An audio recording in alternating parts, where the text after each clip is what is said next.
What's up, everyone? What's going on, Solutionaries? All you car guys and car gals out there watching the show right now, thank you for joining us. We are excited. I have the one, the only, Owen Moon. He's in the building, and we are excited to bring you two amazing people that have a little bit of a source when it comes to calls. What's up, Owen? I see what you did there. Fred.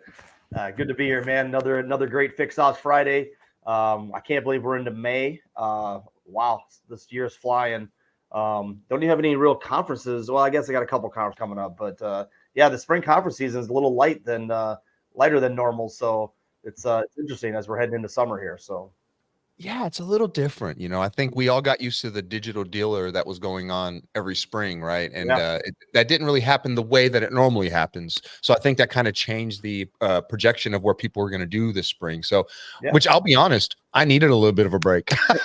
I just booked my all my stuff to go into a SodaCon. So I'm actually excited to get out to Baltimore in a couple of weeks, kind of see how that's grown over the last couple of years. I was there the first year in Philadelphia, and then I had some things going on last year that I wasn't able to make it. But I mean, good thing that SodaCon moved to the spring. I don't know if they were in the fall before, I think, and they moved to the spring. Kind of, there's a lot of conferences in the fall, but not as many in the spring. So I feel like their attendance is up because of that. Obviously they're growing that conference as well. But no, I'm excited to get out and see some people. But yeah, midway through the year, I mean, I think there's a lot of things happening. I'm excited to kind of talk to these fine folks and find out how their year has been shaken out, and we'll go from there. So yeah, no doubt about it. You're right. It is a light conference season for once, but at the same time, it's much needed. And I think ASOTU, they moved their spot a little bit earlier, which was perfect. I think it was needed. And yeah, their conference, not only is it a good idea to move it, but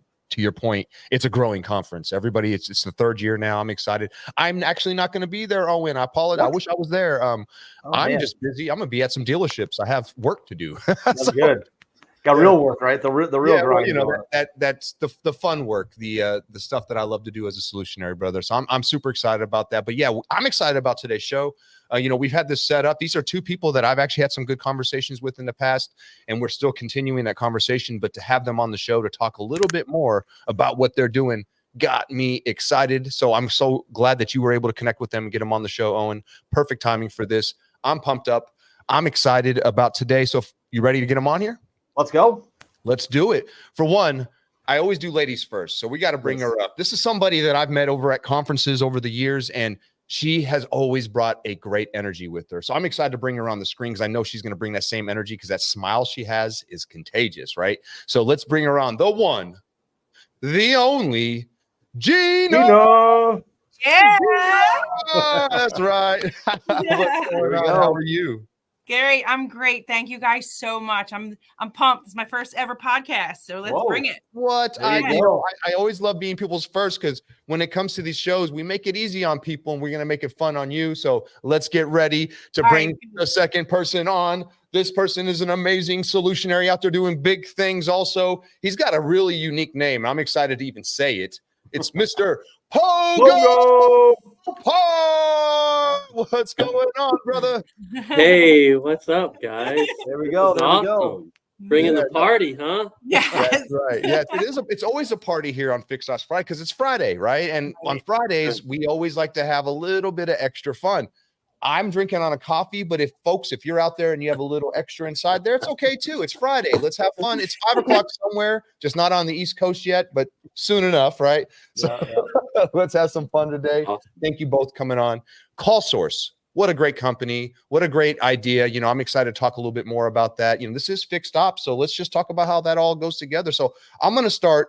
I did kick off with ladies first, but I'm going to start with Pogo. Pogo, tell everybody a little bit more about you, your business, and why you are excited about being on the show today. Awesome. This is great. Well, first of all, thank you, Fred. Thank you, Owen, for having us. This is really cool to be here. Fred, I saw your show a couple of months ago, and I reached out to G, and I was like, dude, we got to hook up with Fred and Owen. And so it's nice. I've known Owen for some time. It's nice to connect, Fred, and thanks for having us. And Pogo Parr, been in the automotive industry, oh my gosh, for well over 20 years now. And I was fortunate enough to be invited in and started on the vendor side and have been on the vendor side the entire time.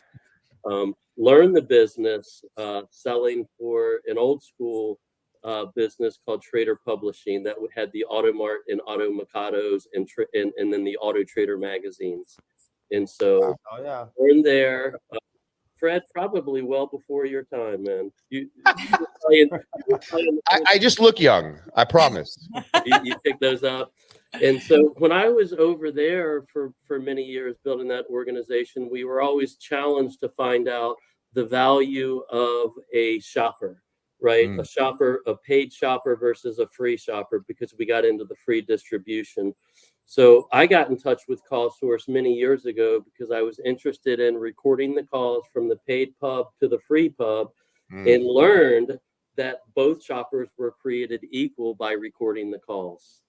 And it was really interesting. And that's really where I really gained a huge passion for automotive. I was fortunate enough after the Cox Auto Trader journey to join CallSource. And we just built a great organization where we were focused on call tracking, right? And then we got into the dynamic number replacement business, a lot of deep integrations with the top performing CRMs. And then we took a little bit of turn as we tried to grow the business. And we really learned that a lot of the dealers did not have time to return calls or make outbound calls. And we had this service called Deal Saver. And what Deal Saver did is we identified a missed opportunity that came into the dealership. And we would send that opportunity to a dealer within 5 minutes. And a missed opportunity was a sales opportunity coming into the store that didn't convert into an appointment. And then deeper research we learned, and working with our key automotive partners, we learned that when that alert went to a managed call center and it was returned within 5 minutes, they sold 10% more cars. Bingo. Than the alerts going to the dealers that didn't have time to return the calls. And so that was a real eye-opener for us. And I was sitting on a call with some of my other partners, and I said, hey, guys, with what we're seeing in the marketplace and the test we had with one of the largest dealer groups in the world, we said, I think we should start a call center. And reluctantly, both of the partners on the call said, hey, Pogo, I think it's a great idea. When I say reluctantly, I mean, when I heard that, I was like, no. And so that was our start of the call center business. And we had a large sales organization with some really smart people. We sold that business to Call Review about 2 years ago. And one of the leaders of CallSource was Kelly Kay, who's over at Call Review now. And those guys are doing great things over there. And Kelly said, dude, you're missing the boat, man. The service is the biggest opportunity for dealers and where they're missing the boat the most due to the fact of the amount of calls they get. When we sold that business, Gina came on board with us over here. So all we're doing now, and everything you said about Gina is so true. She is one of the most awesome people that I've had the pleasure to work with. And the grit and grind that she has for her dealers and for this company is unmatched. So the service she provides back to the marketplace is incredible. So Gina, as they introduce you, you are one of a kind. And so stoked you're here. But to make it real quick here, to shorten the story. So we made a big turn when we sold the business, and we said, our company now is only going to be focused for the service fixed ops department. And we're going to help the service departments create customer advocacy, right? A customer advocate is somebody who's going to maintain doing business at that particular location for time in and time out. They will not be swayed by coupons or any other variables that may sway them due to the relationship and the trust and credibility that dealers build. And we basically do that in multiple ways. We first do it by taking the inbound call, where we take that call within 20 seconds. Our average call lasts about 2 minutes and 30 seconds. But the great thing about it is we're setting on bookable appointments 92% appointment rate. So we also have a large outbound focus because, again, we're really focused on creating advocacy for that or long-term customers for the long haul. We're also in the midst of creating a couple of key partnerships within the industry that's going to bring even more value back to our company, but most important, back to our dealers and our dealers' customers. So So that's the journey we've been on the last 2.5 years. Wow. And luckily Gina's heading the team here on the sales side and helping us come up with the right services at the right time to help the dealers that need the most help. Oh, and I know you got something on that. I know I do. I got lots of stuff that I can unpack. What you just said there is beautiful, man. Thank you for sharing. I mean, there's a lot of stuff there to unpack, and I mean, obviously, it's like any goods. I don't know if I'd say CallSource, obviously a startup, but almost like a re-emphasis on a different, different journey. There's always going to be those timelines and those landmarks that you see through that. And you look back and you're like, oh, I remember that first 30 days. I remember that first 9 months. Gina, obviously, we knew each other when you were over at Call Review, and then I was, kind of remember when you called me and said you were moving over to CallSource, and you're excited but didn't really know what that was all going to entail. Tell us a little bit about maybe that journey, and then kind of what you've learned in the last couple of years as you've made that switch. Yeah, so I'm gonna back up.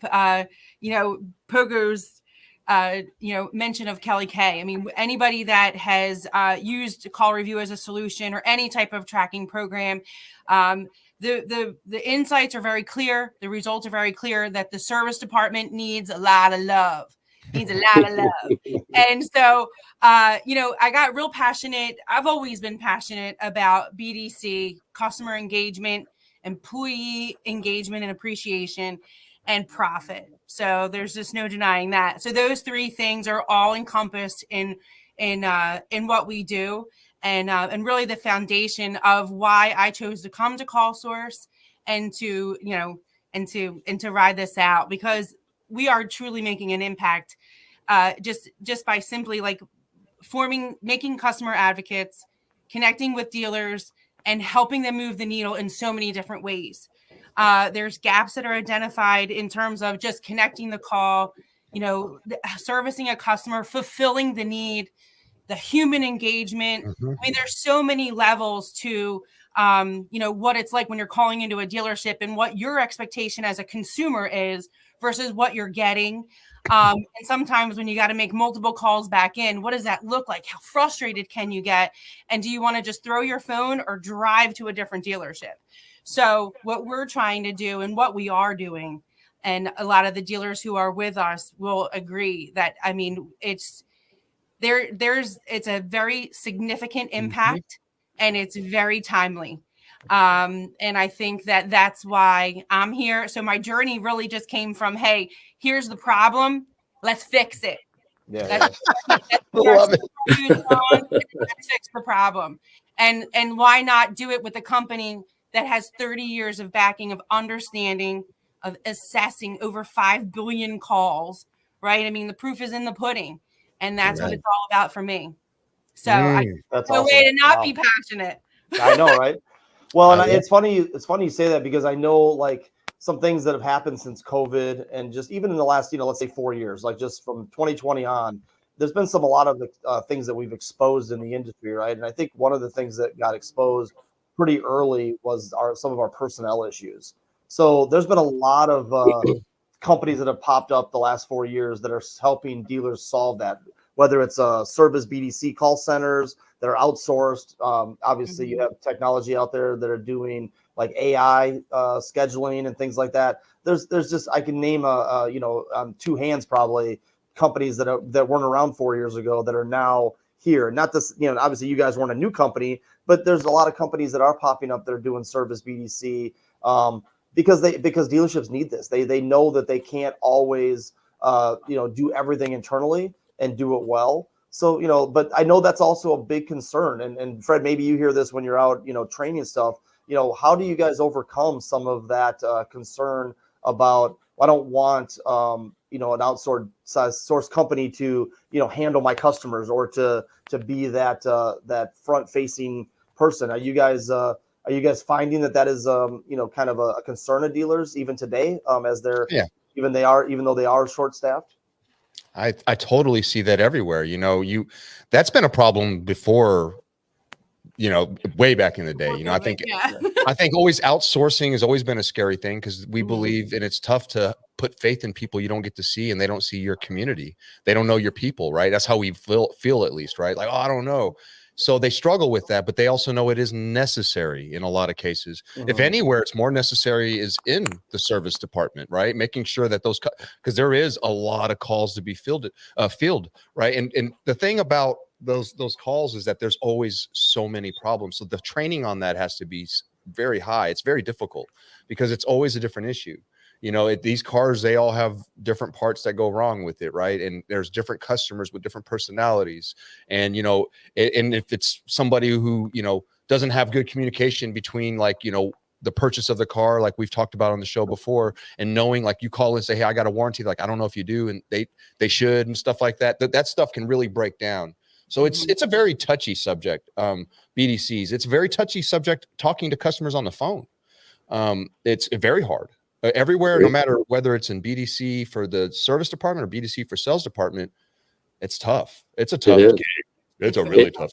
Yeah, it is, and I agree with both of you. Outsourcing your BDC is like, really, and I would be challenged with it if I was sitting in the GM seat. However, I do think the problem, after, you know, my studying and learning fixed ops a lot more than I did, you know, over the last couple of years, really diving in, the problem is bigger than that concern. Amen. So it honestly is. So it's been really cool being on this side full time, since I was basically on the other side the majority of my time. And when I'm meeting with really smart fixed op directors, you know, they really get it, right? And from time to time, they will simply say, just look, man, the GM gets everything, but he doesn't get how complicated it is to handle the phone calls. Yeah. And so when we started this business, I was like, man, we're going to be Google. We're going to just we're going to be a pass along business. And what I meant by that, so I diligently, because we had 12 reps, 5,000, a bunch of dealers, I said, I'm going to simply outsource the BDC. And we tried several different markets. We tried overseas, and we also tried in the US. And unfortunately, they could not meet our expectations.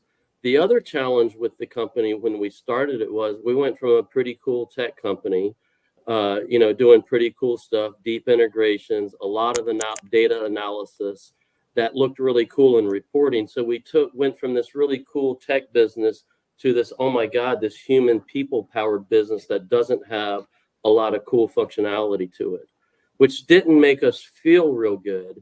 But we knew we didn't want a boiler room call center, right? We were pretty dead focused on that. And then we had one of our largest customers call us.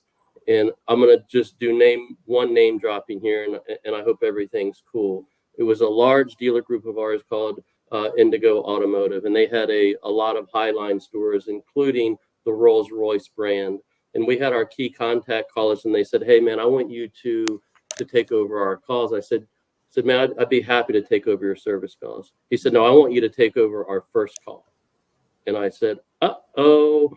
And it really made us understand and study customer service and customer advocacy. And we spent most of our time studying Horst Schultz, who's the co-founder of Ritz-Carlton. And he's the one that really came out with good, bad, and customer advocacy. The only customer that can't be swayed is the customer advocate. And when we started this business, like for us, it's more than fulfilling the gap. It's providing the utmost service to that customer to create advocacy. And so I would be hesitant to third party it. But if I'm looking at the data, the average dealer is going to connect calls on the service department under 80%. So our connectivity rate, our SLA back to a dealer is 96%. And that 96% is answered within 30 seconds on average. Last month, we took over 100,000 inbound calls and set over 50,000 appointments. We made over 27,000 outbound calls and had a connection rate at 36%. So I would be hesitant if I was sitting in the GM spot, but I think if you seek and find the right vendor who really cares about their customer, I think the value is going to outweigh the concern. Amen. Yeah, I couldn't agree anymore, Pogo. It's also a numbers thing. You got to take feelings and all that stuff out the way and actually look at data. And when you look at real data, it shows that if my customers, whether they're talked to by somebody out the country or anyone that's not from here, if my customers are being communicated with and being understood, then they're going to do business with me. That's right. That's right. That's everything. I want to add one more thing, though, for the benefit of the dealer and that general manager who's sitting back trying to solve this complicated problem. Even though it's a very, very simple problem, it comes with a lot of complications. The reason I said I was leery or concerned about my other partner saying, let's do it, it is freaking hard to manage a call center. It is a pain in the butt and takes a lot of attention to detail 15 hours a day. Yeah. But now let's just say a third of the dealers still have advisors answering the calls. That's about the number.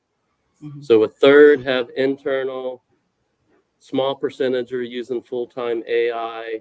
The other piece is subbing out. Let's just say we have 7,000 dealers answering their calls with advisors. I can assure you most of the management from the manager is about taking calls and returning voice messages. Imagine if you take that KPI out of there and now your KPI is what was your upsell rate, right? Has your RO increased? Did you get back with status checks on time? Imagine the employee retention and the opportunity financially, both for the dealer and for the advisors, if they can focus on doing what they should be doing, which is building rapport, credibility, fixing the things on the cars that need to be fixed, and actually selling services that should be completed versus managing to phone calls and voicemails. When you take that large variable out of the equation, nothing happens but good things if you have a good manager. The ripple effect. Yes. 100%. Well, and it's amazing you say that because, like, if you look at service, it's really not that complicated, right? It's MPI every time, it's additional recommended services, and it's performing those services. But it's all the little things in the middle of those three things that cause the breakdowns. And to your point, if an advisor can just work on those three areas, they will all make a ton of money. And the best thing is the customer leaves with a safe vehicle, right? Or with a vehicle that's up to date on their services. But where a breakdown happens is the guy says, man, I didn't have a chance to go through this with the customer because I've been answering phones all day with status updates, right? Because that's what the majority is. So yeah, it's all, sometimes it's just reducing it down to the ridiculous and saying, hey, what is it that I need to focus on? And then trying to remove some of those other distractions that are out there. And it's easier said that it's, us four sitting here, it's easy to talk about. It's harder when you're in the trenches. But it's at least if you know the problem, you can start to identify it and then work towards a solution. I think that's half the battle. It sounds like it's just most dealers are walking over dollars to pick up pennies, right? And then that's kind of the idea, even when it comes to their process and how they're dealing with stuff. They're looking at such small stuff that doesn't really matter when they could do something big and allow their guys to do the small stuff. But they can't get the small stuff done when they have to do this major thing is stay communicative with your people. Your people need to be talked to. They need to be, return phone calls. They need to have return messages. They need to feel like they actually are important to them, right? And that's hard to heard. Yeah, we hear it all the time. My customers, they say they actually on a CSI survey, on a Google review. I never feel heard when I go there. They don't get the fulfillment that they're seeking, and that's been the human component of what we do and how we manage our operation. That's the difference. I agree with you, Gina, and you said that so right, and that's right on time. And I want everyone to hear that. 90% of the issues that you have with customers, if you just actually take the call and talk to them and listen and just be quiet and listen to them and let them tell you how they feel, that solves 90% of the issues. That does. They just feel better. They're already like, thank you for listening. I'm 20 plus years inside dealerships, and I realized that about 5 years in, quit arguing with the customer, just listen to them. Yeah, but here's the other part of it, though. I'm going to cut you off right there because one of the biggest things that we've found that solidifies the customer, makes them feel heard. We hear it all the time. Your customers don't think about you half as much as you think about them, right? So the outbound part of what we do is so critical. And we've got Love it. packages that are, tailored specifically to hit dealers' goals, to focus on areas and their objectives, to focus in areas that need improvement, where they see low-hanging fruit and they just don't have the capacity to make this outbound connection. And we do it. And again, our agents are highly skilled. This is what we do. This is how we breed them.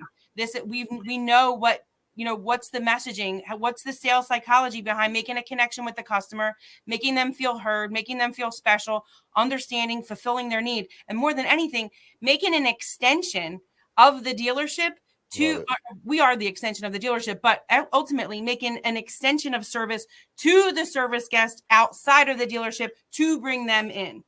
That is something that everyone is lacking because, frankly, no one likes to do outbound. That's truth. And no one likes to do outbounds for whatever reason. They don't. It's like you said, they want the low-hanging fruit, and there's plenty of low-hanging fruit. That's the problem. The problem though is, as an owner, is you're like, well, I'm letting sand slip between my fingers. I have so much opportunity that's just going to other places that if we just got a little bit more efficient in communicating, man, could we change it, right? Could we and be to so that different? point, to that point, again, I don't mean to cut you off, but I get real excited when we I start. want you to keep cutting me off, Gina. Please. I do, man. I get really excited about this because come on, Gina. The difference because you're right. It's first making the first connection with the customer, answering their inbound call, fulfilling their need, anticipating it, following through, right? It's also reaching out to them when they want to be invited back. Okay, that's the outbound piece. But the other side of it is, man, I feel like we did a good job for you. Better yet, do you think we did a good job for you? Who else can you tell about how awesome we are? Right? Be a fan, like tell everybody to come and check us out. Or better yet, what are your thoughts? Your thoughts are important to us. We want to be best in class. We want to win it all. We want to be the number one dealer in this area. You can help us get there. Are we doing the right things to get there? What do we have to do differently? And Gina, I think we have some proof in that pudding where we've had a couple of opportunities with Porsche and other stores where we've actually changed the JD Power or Mimic scoring due to calling the customer, identifying if his service was good or bad. Once somebody verbally commits to you that the service was good, right? That's how customer advocates are created. And when people commit to you that they enjoyed the service, they don't mind helping you with completing the survey, showing their satisfaction level. So when customers are heard and their results have been good, they're more than happy to share that in other places. And we've proven that with a lot of dealers with significantly changing their ranking with CSI, with hearing out the customer, fixing a problem. If there was no problem, letting them know that we thank them for their business and if they could help us by completing the survey. And we see significant amount of surveys, more being completed and at a much higher rate. Yeah, most of the reviews that I see these days that are low are because of service. So it's definitely causing issues that's long lasting, right? It's not just, I had an issue with this customer on the lot, but then they go tell the world through Google, and next thing you know, everybody knows about the experience. So one thing I want to touch on, Gina, you mentioned about outbound. I do a lot of 20 group trainings, and I always ask the dealers during it, like, who has a service BDC? And, it used to be probably 2 out of 20 would raise their hand. Now we've got, the last time I think I did it, it was probably 8 out of 20, maybe 9 out of 20. So we're definitely seeing more people investing in that. But then it's funny because I've had a couple of dealers come up to me and say, like, hey, I do have a service BDC, but we haven't done any outbound yet because we're so busy fielding inbound. So question for you guys. I mean, obviously if outbound is definitely an opportunity, what are you guys seeing working? Like, what has been more, maybe you're successful without giving the secret sauce and all that? Like, what areas of the business are you seeing like are really you can influence a lot with outbound from your guys' vantage point with the dealers you work with and things like that? Any insight on that? Pogo, you want to take that one, or do you want me to take that one? Go ahead, Gina. You're on fire, girl. Well, I will tell you. I will tell you that, outside of like everybody expects you to say declines, recalls, right? But what we do unique, one of the ways that we're unique is we do a life cycle package. So we have multiple campaigns running at the same time, thousands of phone calls, because your guests want to know, when they buy their car, they're more excited about pulling off with their new car. They don't know what they have to do to start their service relationship with you. So there's an outbound call for that. Takes a second, right? Introduce them to the service protocol. Call on the sold not service. I mean, we've got a whole function of different stages of the life cycle of ownership, the life cycle of the customer retention. Nobody wants to lose a service customer. That's big bucks to the dealership. So what we do is we came up with a strategy, and I'll tell you, we're constantly working it. We learn some every time we do them. We're like, oh, we should do this. Oh, what should we do different this way? How can we help in this way?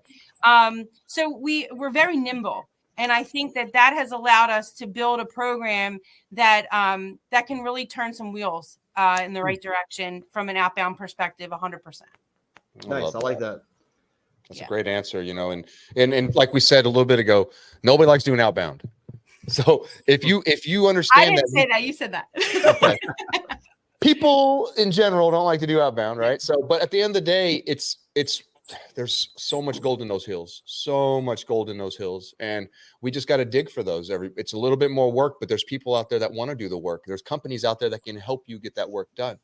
Like we talked about at the top of the hour, we said it's not a lot of people and a lot of dealers. Even when if I'm sitting in a GM's desk, I don't know if I want to outsource it either.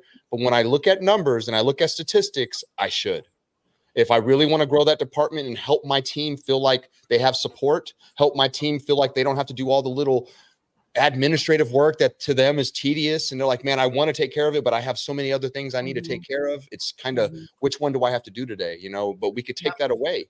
And I love what you're talking about here. I love what your company's doing. CallSource.com, folks. You see it scrolling down the bottom. Make sure you guys go check these people out. Yeah. I love what's going on. Pogo, I know you got something you want to drop on all that stuff too. What do you want to say to the world right now? What's that? Let's go.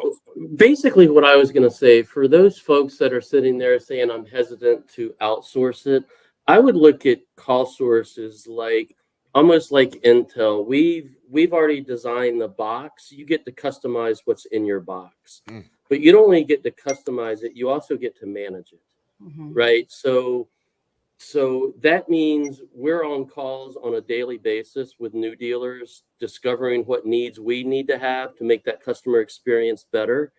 And I think you really wrapped it up. It's like, look at the data, right?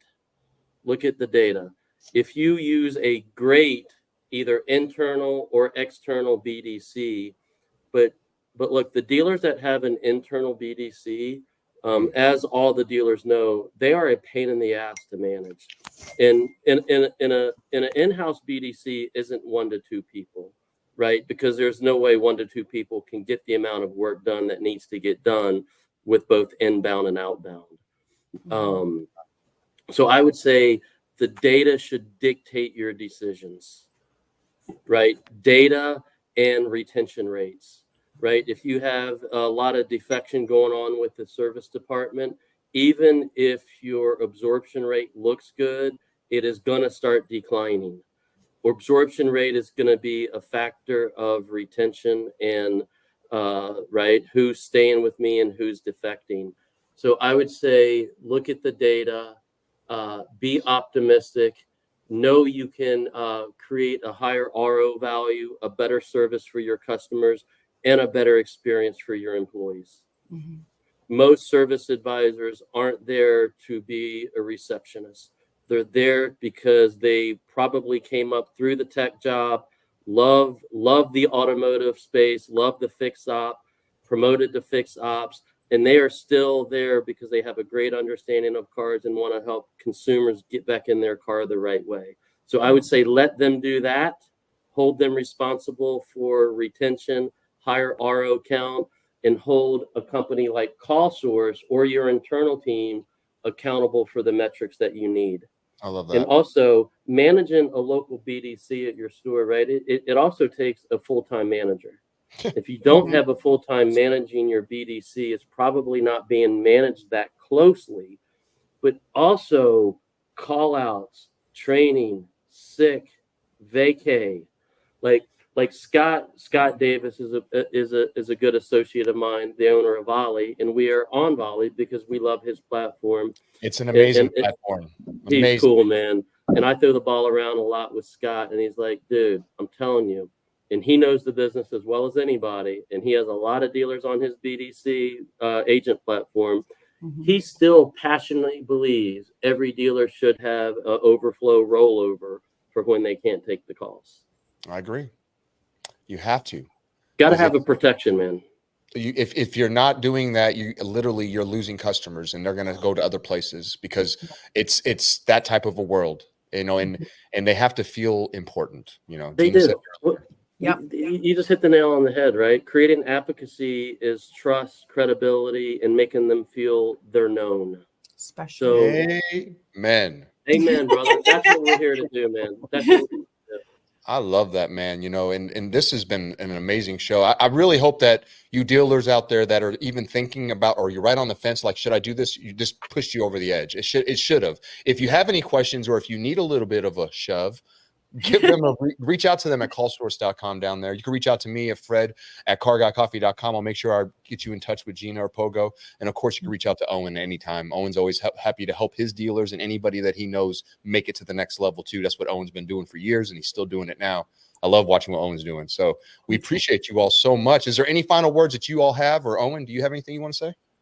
No, I love it. I'm noticing that more and more vendors like CallSource are coming into the space, not just call centers, but just in that side of it, where we're helping be an extension of their sales team, extension of their BDC.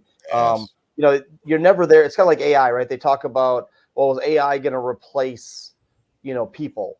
I don't think that an outsourced BDC is designed to replace an internal BDC. I think it's there to complement. I think it's there to, meet them at any of their needs that they might be able to do. And maybe down the road, they look and say, hey, that is a more efficient way to do it. But I think that's one thing that dealers are scared of, just from what I can tell and conversations I've had. So it's not that companies are trying to replace your people. It's trying to make you more efficient. And again, going back to the advisor, if you've got advisors answering phone calls about when is their vehicle going to be ready, things like that, you can imagine how that's going to eventually burn those people out.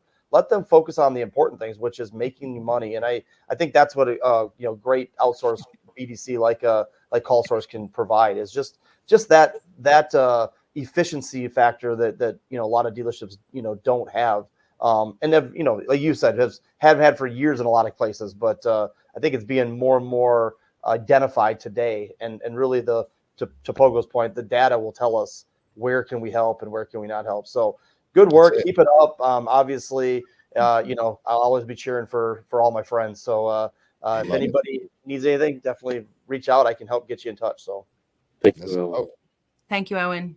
Thank you, Fred. Thank you, Gina. What about you, Pogo? You got anything, brother?